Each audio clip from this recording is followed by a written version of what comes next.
was involved with church planting in Romania for several years. We were able to plant, in collaboration with the Pentecostal Union, a handful of churches down southeast of the country. Today I'm back in Norway, and I believe also YWAM in Norway need to church plant. So we've done something, even though we haven't planted churches yet. I'm a part of the board of the Dawn movement in Norway, helping facilitate church planting.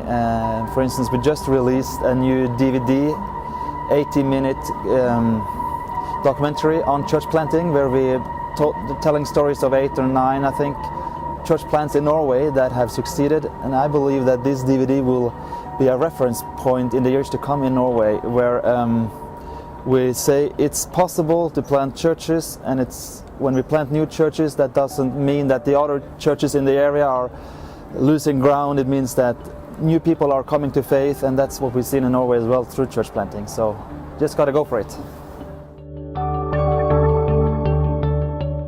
In spite of some good reports from all over Europe, we also hear some bad rumors about the situation of Europe, where the Christianity is dropping, the rate of Christianity is dropping tremendously. In Sweden, the free churches has lost 26% of their members in the last 20 years. In the state church, 37% have stopped attending church in the last 15 years, and that's a dramatic situation. We want to do something about it, so we are sending teams to every nation in Europe. We've counted 48 nations, and we're sending team to each one of them the same weekend. We want to do evangelism, we want to do prayer, we want to kneel down together at the very same minute and pray for Europe, that Europe again will be a place of hope and light.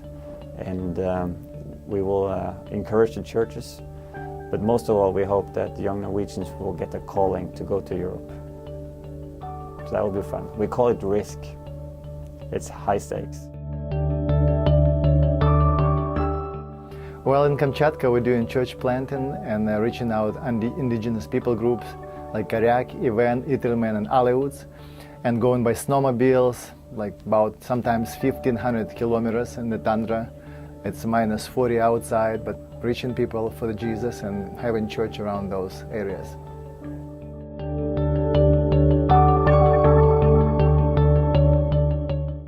I'd like to tell you about an exciting project that I've been involved in the last 5 years. Schools of evangelism across Europe and planting evangelism teams, E-teams as we call them. And in the last 5 years we've planted 6 evangelism teams across Europe, 1 in Norway, 4 in England and 1 in Holland.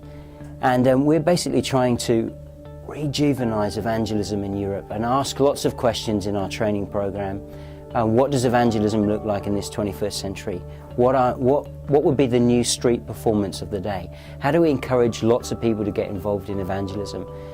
And while we do new things in new ways, but sometimes I kind of feel like we don't. We still crack out the chair sketch and we still kind of do some of these old things, and it's time for some new things. So we experimented last year and we planted a team in Liverpool on a university there, and we set the team with a challenge to plant a church in 3 months. And they failed.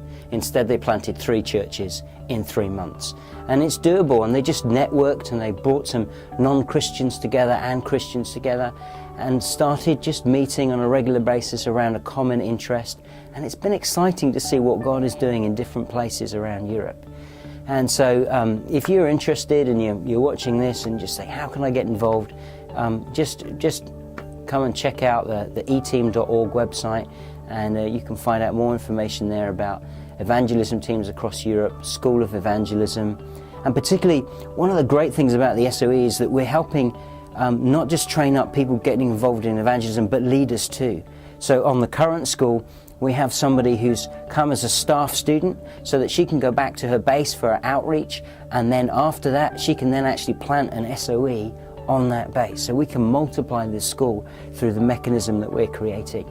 And we just want to do what Lauren really did, was green light everything, create less loops so that people actually can get on with what God is telling them to do. And Europe is a needy field right now, and so we want to reach it in a big way.